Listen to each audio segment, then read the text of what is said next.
ദൈവത്തിന് സ്തുതി. ഏറ്റവും സ്നേഹമുള്ളവരെ, ഇന്ന് ഞാൻ സംസാരിക്കുന്നത് 6-ാം സങ്കീർത്തനത്തിൻ്റെ 2-ാം ഭാഗമാണ്. 6-ാം സങ്കീർത്തനം നമുക്കറിയാം, ദാവീദ് രാജാവ് എഴുതിയതാണ്. ദാവീദ് എഴുതിയത് ഹീബ്രു ഭാഷയിലാണ്. മനോഹരമായ ഗാനമാണ്, കവിതയാണ് അതെല്ലാം. ദാവീദ് രാജാവ് 8 സ്ട്രിങ്സ് ഉള്ള ഹാർപ്പ് സംഗീത ഉപകരണം ഉപയോഗിച്ച് പാടിയിരുന്നതാണ് ഈ സങ്കീർത്തനമെല്ലാം.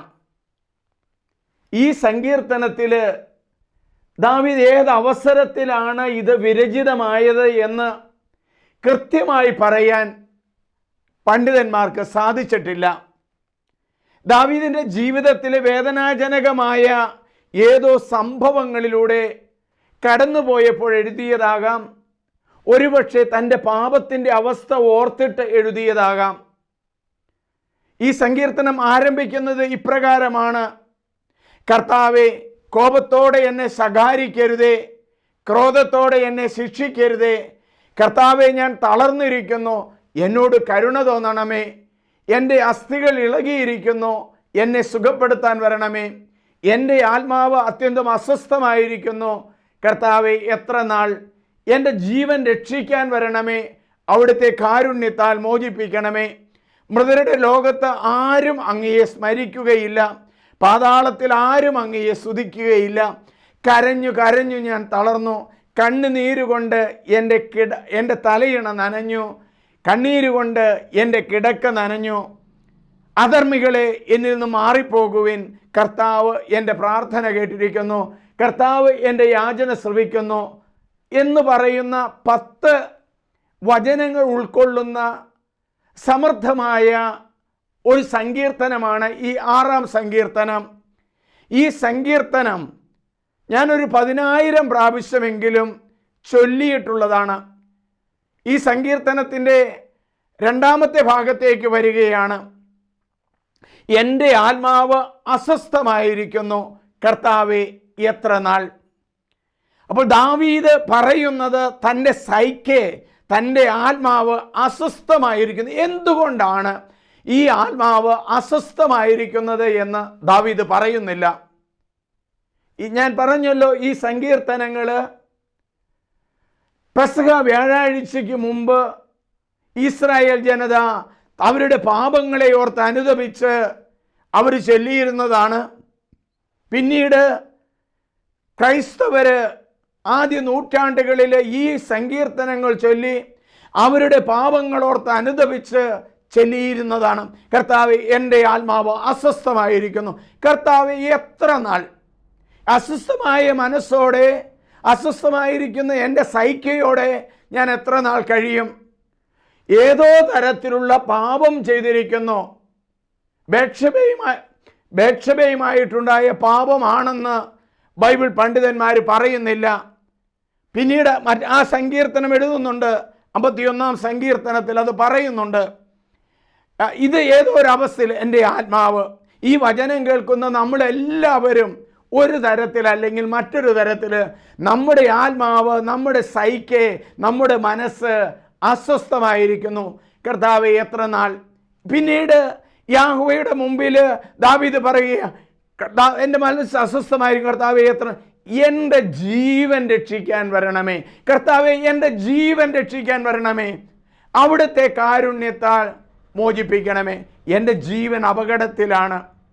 ഒരുപക്ഷെ സ്വന്തം മകനായ അബ്സലോം ദാവീദിനെ കൊല്ലാൻ പരിശ്രമിച്ചതിൻ്റെ വേദനാജനകമായ സംഭവങ്ങളായിരിക്കാം. അതുമല്ലെങ്കിൽ തൻ്റെ ജനത്തിൻ്റെ, താൻ രാജാവായിരിക്കുന്ന രാജ്യത്തിലെ തൻ്റെ ജനത്തിൻ്റെ പാപങ്ങളോർത്തായിരിക്കാം ഈ ദാവീദ് രാജാവ് വിഷമിക്കുന്ന, എൻ്റെ ആത്മാവ് അത്യന്തം അസ്വസ്ഥമായിരിക്കുന്നു. ഈ വചനമാണ് യേശു ഗെത്സെമനയിൽ പ്രാർത്ഥിക്കുമ്പോൾ എൻ്റെ ആത്മാവ് മരണത്തോളം അസ്വസ്ഥമായിരിക്കുന്നു. കർത്താവെ, കഴിയുമെങ്കിൽ ഈ പാനപാത്രം എന്നിൽ നിന്ന് മാറിപ്പോകട്ടെ എന്ന് ദാവീദ് പ്രാർത്ഥിക്കുന്നത് ഈ സങ്കീർത്തനം 6-ാം സങ്കീർത്തനം. എൻ്റെ ആത്മാവ് അസ്വസ്ഥമായിരിക്കുന്നു, കർത്താവെ എത്ര നാൾ എൻ്റെ ജീവൻ രക്ഷിക്കാൻ വരണമേ, അവിടുത്തെ കാരുണ്യത്താൽ മോചിപ്പിക്കണമേ. 3-ാമത്തെ ഭാഗത്തേക്ക് ആ സങ്കീർത്തനം, കരഞ്ഞു കരഞ്ഞു ഞാൻ തളർന്നു, കണ്ണുനീരുകൊണ്ട് എൻ്റെ തലയിണ കുതിർന്നു, കണ്ണുനീരുകൊണ്ട് എൻ്റെ കിടക്ക നനഞ്ഞു. ഇത് ഹീബ്രു പോയട്രിയിൽ, ഹീബ്രു കവിതയിൽ, ഹീബ്രു ഗാനത്തിൽ സാധാരണ നമ്മളാരും കരഞ്ഞ് കരഞ്ഞ് കണ്ണീരുകൊണ്ട് എൻ്റെ കിടക്ക, എൻ്റെ തലയിണ കുതിർന്നു എന്ന്, എൻ്റെ തലയിണ കുതിർന്നു. അപ്പോൾ അത്ര ശക്തമായ ഒരു സിമിലിയാണ് ദാവീദ് രാജാവ് ഉപയോഗിക്കുന്നത്. തൻ്റെ അത്രമാത്രം ആഴമായ അനുതാപമാണ് നമുക്കിവിടെ കാണാൻ കഴിയുക. അപ്പോൾ കരഞ്ഞു കരഞ്ഞു ഞാൻ തളർന്നു.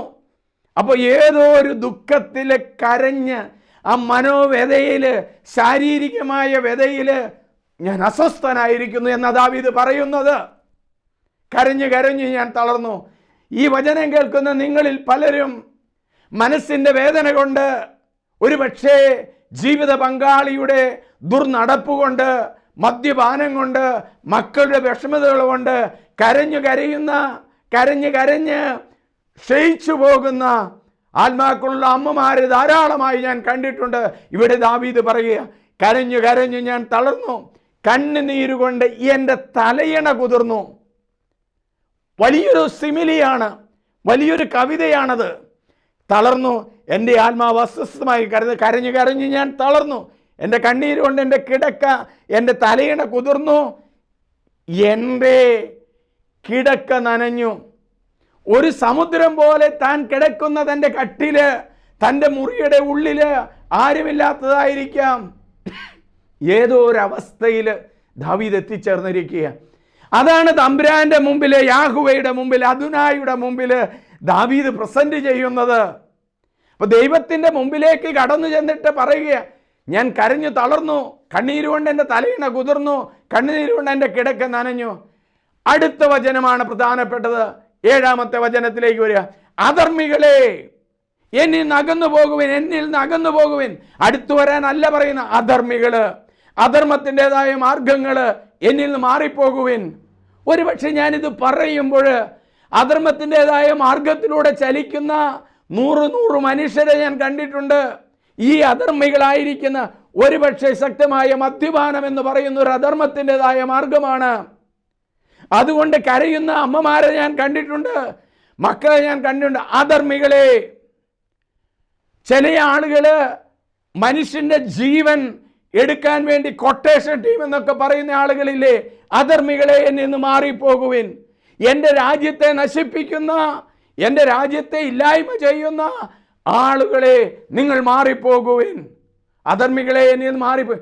കർത്താവ് യാഹുവേ അദുനായി എൻ്റെ പ്രാർത്ഥന കേട്ടിരിക്കുന്നു. കർത്താവിൻ്റെ പ്രാർത്ഥന കേട്ടിരിക്കുന്നു. ഈ സങ്കീർത്തനത്തിൽ 10 വചനങ്ങളാണുള്ളത്. ഈ 10 വചനങ്ങളിൽ യാഹുവേ, കർത്താവേ എന്ന് 7 പ്രാവശ്യം വിളിക്കുന്നുണ്ട്. യാഹുവേ, ഹീബ്രുവിൽ യാഹുവേ എന്ന് പറയുന്നില്ല, യാഹുവേ എന്ന് എഴുതിയിട്ട് അതിനു പകരം അദുനായി എന്നാണ് വിളിക്കുന്നത്. മലയാളത്തിലേക്ക് തർജ്ജിമ ചെയ്തപ്പോൾ, അല്ലെങ്കിൽ ഇംഗ്ലീഷിലേക്ക് തർജ്ജിമ ചെയ്തപ്പോൾ ലോർഡ് എന്നാക്കി, മലയാളത്തിലേക്ക് തർജ്ജിമ ചെയ്തപ്പോൾ അത് കർത്താവെന്നാക്കി. എന്തുകൊണ്ട് യാഹുവേ തന്നെ വെക്കുന്നില്ല? യാഹുവേ എന്ന് പറയുമ്പോൾ അതിൻ്റെ അർത്ഥം വളരെ ശക്തമാണ്. എൻ്റെ യാഹുവേ, എൻ്റെ കണ്ണീര് കാണണമേ, എൻ്റെ യാഹുവേ, എൻ്റെ ഇടിഞ്ഞ മനസ്സ് കാണണമേ, എൻ്റെ യാഹുവേ, എൻ്റെ ദുഃഖം കാണണമേ എന്നാണ് ഇവിടെ പറയുന്നത്. എൻ്റെ ദുഃഖം കാണണമേ. അധർമ്മത്തിൻ്റെതായ മാർഗങ്ങൾ, അധർമ്മത്തിൻ്റെതായ വഴികൾ, പാപത്തിൻ്റെതായ വഴികൾ എന്നിൽ നിന്ന് മാറിപ്പോകണമെന്നാണ് പറയുന്നത്. അധർമ്മികളെ എന്നിൽ നിന്ന് മാറി. കർത്താവ് യാഹുവേ എൻ്റെ പ്രാർത്ഥന കേൾക്കുന്നു. അപ്പം ഞാൻ പറയുന്ന കാര്യം, ഞാൻ പ്രാർത്ഥിക്കുന്ന കാര്യം യാഹുവേ കേൾക്കുന്നു. ആ വിശ്വാസം, ഈ സങ്കീർത്തനം ഞാൻ 1000 പ്രാവശ്യം ചൊല്ലിയിട്ടുണ്ട്. വളരെ ശക്തമായ രോഗങ്ങൾ വരുമ്പോൾ ഈ ആളുകളോട് പറയും, നിങ്ങൾ ഇതൊരു 1000 പ്രാവശ്യം ചൊല്ല്, 100 പ്രാവശ്യം ചൊല്ല്. അങ്ങനെ ചൊല്ലി കിഡ്നി രോഗങ്ങളൊക്കെ സൗഖ്യപ്പെട്ട, ക്യാൻസർ രോഗികൾ സൗഖ്യപ്പെട്ട എല്ലാ ഓർമ്മകളും എൻ്റെ മനസ്സിലുണ്ട്. നെടുങ്കണ്ടത്തു നിന്ന് ഒരു വ്യക്തി വന്നത് ഞാൻ ഓർക്കുന്നുണ്ട്. ആ വ്യക്തി കട്ടപ്പനയിലുള്ള, ഇടുക്കിയിലുള്ള 2 ആശുപത്രികൾ കഴിഞ്ഞ് ഒന്നുമില്ല, സാധ്യമല്ല എന്ന് പറഞ്ഞ് എറണാകുളത്തിന് പോകുന്ന വഴിക്ക് ഒരു മെഡിക്കൽ കോളേജിൽ പ്രവേശിച്ചു. ഞാൻ അവരോട് പറഞ്ഞത്, ഈ സങ്കീർത്തനം ചൊല്ലുക. കർത്താവേ, എൻ്റെ പ്രാർത്ഥന കേൾക്കണമേ, എൻ്റെ യാചന ശ്രവിക്കണമേ. കർത്താവെ, കോപത്തോടെ എന്നെ ശകാരിക്കരുതേ, ക്രോധത്തോടെ എന്നെ ശിക്ഷിക്കരുതേ. കർത്താവെ, ഞാൻ തളർന്നിരിക്കുന്നു, എന്നോട് കരുണ തോന്നണമേ. എൻ്റെ അസ്ഥികൾ ഇളകിയിരിക്കുന്നു, എന്നെ സുഖപ്പെടുത്തണമേ. എൻ്റെ ആത്മാവ് അത്യന്തം അസ്വസ്ഥമായിരിക്കുന്നു. കർത്താവെ, എത്ര നാൾ എൻ്റെ ജീവൻ രക്ഷിക്കാൻ വരണമേ. അവിടുത്തെ കാരുണ്യത്താൽ മോചിപ്പിക്കണമേ. മൃതരുടെ ലോകത്ത് ആരും അങ്ങയെ സ്മരിക്കുകയില്ല, പാതാളത്തിൽ ആരും അങ്ങയെ ഓർക്കുകയില്ല. കരഞ്ഞു കരഞ്ഞു കരഞ്ഞു ഞാൻ തളർന്നു. കണ്ണുനീരുകൊണ്ട് എൻ്റെ തലയിണ കുതിർന്നു. കണ്ണുനീരുകൊണ്ട് എൻ്റെ കിടക്ക നനഞ്ഞു. അധർമ്മികളെ, എന്നിൽ നിന്ന് മാറിപ്പോകുവിൻ. കർത്താവിൻ്റെ യാചന ശ്രവിക്കുന്നു, കർത്താവിൻ്റെ യാചന ശ്രവിക്കുന്നു. കർത്താവിൻ്റെ പ്രാർത്ഥന കൈക്കൊള്ളുന്നു. എല്ലാ ദുഷ്ടന്മാരും മാറിപ്പോകട്ടെ എന്ന്, എൻ്റെ ശരീരത്തിൽ അടിഞ്ഞുകൂടിയിരിക്കുന്ന ദുർഗന്ധത്തിൻ്റെതായ അവസ്ഥകൾ, പാപത്തിൻ്റെതായ അവസ്ഥകൾ മാറിപ്പോകട്ടെ പ്രാർത്ഥിക്കുകയാണ്. കാരുണ്യവാനായ ദൈവമേ, ഈ വചനം കടന്നു ചെല്ലുന്ന എല്ലാ മേഖലകളിലും കർത്താവെ അങ്ങ് സ്പർശിക്കണമേ.